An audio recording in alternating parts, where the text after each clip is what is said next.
I had a bestie who always pretended to treat me very well. She married my rich boyfriend and told me that all the rich men were bad, so she came to suffer for me. She sold all her wedding jewelry and told her husband that she gave them to me as a birthday gift. She maxed out her husband's secondary card and said that she did that to pay off the gambling debt for me. When she was pregnant, she had an affair with her husband's younger brother, resulting in a hemorrhage. She said that I was fooling around with riffraff. She kindly tried to dissuade me, but I pushed her down and caused her to miscarry. In the end, her husband sent me to the north of Burma to atone for my sins. I was humiliated to death by her lover. When I opened my eyes again, I was back on the day of her miscarriage. Every time Jane went on a date with her lover, she would tell her husband that she was with me. Sometimes I was heartbroken and needed company. Sometimes I was in a bad mood because of gambling. She had even used the reason that I needed her to accompany me to the hospital to get an abortion. If George hadn't come to me in my previous life and scolded me for my crimes, I wouldn't know that I had experienced so much. At that moment, George's phone kept ringing. As soon as I picked up the phone, George's angry voice exploded in my ear. "Nico, it's so late. Why did you keep Jane with you? Jane is married, and she is still pregnant. Can you stop relying on her? Don't you know how annoying you are?" George scolded me loudly in a bad temper. It seemed that he couldn't stand me anymore. In fact, when I was dating George, I felt that he was a very gentle person. But Jane always said that men were good at pretending. Every time George treated me well, she would insist that he must have done something wrong to me. As a result, while I was in a cold war with George, she was gentle and considerate as his confidant. As she comforted him, she made up a lot of stories about me. With Jane's help, George and I gradually drifted away from each other. If it wasn't for the fact that I had accidentally seen Jane's feet wrapped around his calf like a water snake, I might be glad that I had a bestie who could help me recognize jerks. Not long after, she got married to George. Since then, I kept a distance from them. But George didn't think so. I was often questioned by him. My life, apart from work, was spent explaining Jane's whereabouts. But in fact, I didn't know what Jane was doing. I could only use Jane's instructions as an excuse to brush him off. That day, George came to my house, scolded me angrily, and kidnapped me to the north of Myanmar with a sack. Only then did I realize that I had become a scapegoat. Thinking back to George's revenge in my past life, and Jane and her lover's means of silencing me, I couldn't help but feel a surge of anger. "George, I would tear your family apart with your own hands today," I sneered and answered happily. Jane said that she was playing poker and didn't want to go back. "Why don't you come and pick her up? We're at the same hotel we always stay at." After saying that, I hung up the phone and turned it off. I didn't want to waste any more time talking to George. But soon, there was a knock on the door. When I opened the door, I was knocked back by a huge force outside the door. Before I could react, several bodyguards suddenly held me down. As for George, he walked into my house with heavy steps and looked for Jane roughly. He turned the whole room upside down. But he didn't find anything. "Where is Jane? Why did you say she was playing poker at the hotel? I've been standing downstairs for a long time, and the lights in your house have been on. You haven't gone out at night." He rushed in front of me with a red face and roared. Looking at his angry face, I felt the pleasure of revenge. I raised my eyebrows and said unhurriedly, "I said she was playing poker, but I didn't say she was playing poker with me. Maybe she's playing poker with your brother. Why don't you ask her?" Cold light flashed in his eyes as he grabbed my hair. He said in a deep voice, "Don't talk nonsense. I'll ask you one last time. Where did you hide Jane?" Jane's whereabouts had always been confidential. I was just her scapegoat. How could I know where she was? "She's an adult with hands and feet," I said bluntly. "How can I control where she goes? I'm not her mother." Not hearing the answer he wanted, George suddenly turned vicious. He let go of my hair and slapped me hard in the face, making my head buzz. I was burning with anger, but at the same time, I was looking forward to it. Was he angry just because of that? "I was waiting for you to get even angrier."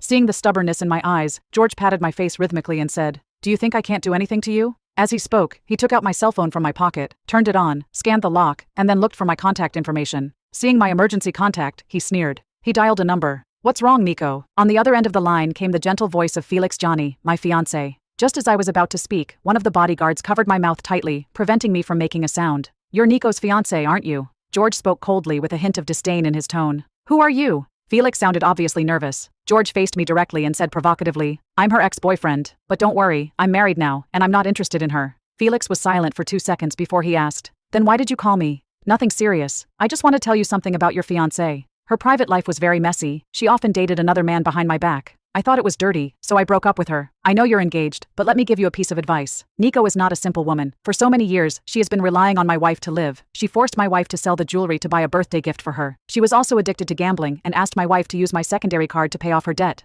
Oh, maybe you don't know yet. Some time ago, she had an abortion in the hospital and asked my wife to stay with her. I guess it was not your child. Aren't you afraid of getting sick with such a dirty woman?" George's words were full of sarcasm and contempt for me. On the other end of the line, Felix fell silent for a long time. My relationship with Felix had always been very good, and we were preparing for the wedding. He was upright and kind, and he treated me gently and considerately. Since we fell in love, no matter how much we quarreled, he would always coax me patiently and gently reason with me. But this time, he seemed to be so angry with George's words that he didn't want to say another word. George hung up the phone and looked at me smugly. "How is it? Are you still unwilling to tell me where Jane is?" The bodyguard loosened his grip on my mouth. "It's illegal to spread rumors." I glared at George, wishing I could tear this idiot to pieces. Seeing that I was still stubborn, George became angrier. "Illegal? Then I'll let you know what the law is." He gave an order to the other bodyguards. Smash her house. Upon hearing that, the bodyguards immediately began to smash my house crazily. In just a few minutes, the clean and tidy room was turned into ruins. I looked at the time and found that there was less than half an hour left before Jane's miscarriage. Soon, the show was about to begin.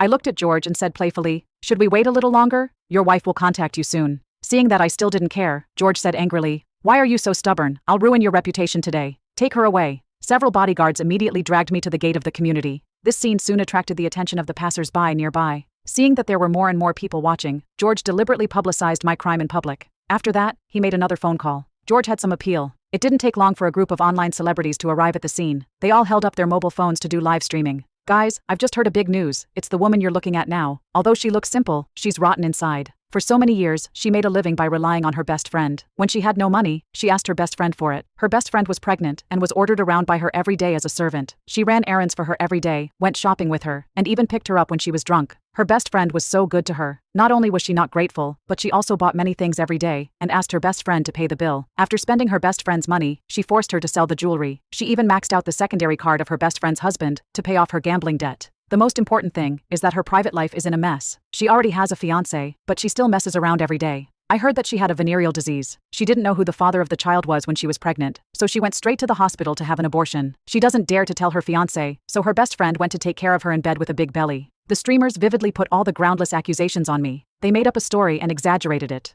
All of a sudden, all the major live streaming rooms were full of abuse against me. As the group of streamers added fuel to the fire, the onlookers were stirred up. They couldn't help throwing eggs and rotten vegetables at me. Those who were eating nearby even threw their beer bottles at me. I was like a criminal waiting to be executed. I stood in a pile of garbage and was abused. At this time, Felix suddenly walked toward me from the crowd. Looking at that familiar face, I suddenly felt sad. To me, Felix was my strongest backing. He loved me and trusted me. No matter what grievances I suffered outside, he would always stroke my hair gently and comfort me patiently. I trusted him and treated him as a haven. At that moment, I really needed him. As soon as I saw him, I let down my guard and threw myself into his arms. However, as soon as I touched him, he pushed me away mercilessly. Caught off guard, I lost my balance and fell backward. The wine bottles were scattered all over the ground, deeply embedded in my palm and thigh. The sharp pain invaded my brain, but my heart seemed to have been stabbed deeper and more painful. Even Felix didn't believe me? "Nico, I really didn't expect you to be such a person," Felix said with red eyes full of disappointment. Before I could finish my words, Felix shouted angrily, "Shut up! Don't call me by my name, you don't deserve it." As he spoke, he threw the engagement ring on my face. "From now on, we're done." Felix's words hurt me deeply. George took the opportunity to mock me. "Nico, do you know how it feels to lose your reputation now? A greedy and evil woman like you doesn't deserve the love of others at all, let alone Jane who treats you so well." George's words instantly resonated with everyone. For a moment, the comments, the audience, and the streamers began to curse me endlessly. The power of public opinion was strong. Even though I was mentally prepared, I still had a mental breakdown. At this moment, George's phone rang. It was Jane calling. Jane's crying voice came from the other end of the phone. "Honey, I had a miscarriage." Hearing this, George's eyes instantly turned red. "What's going on?"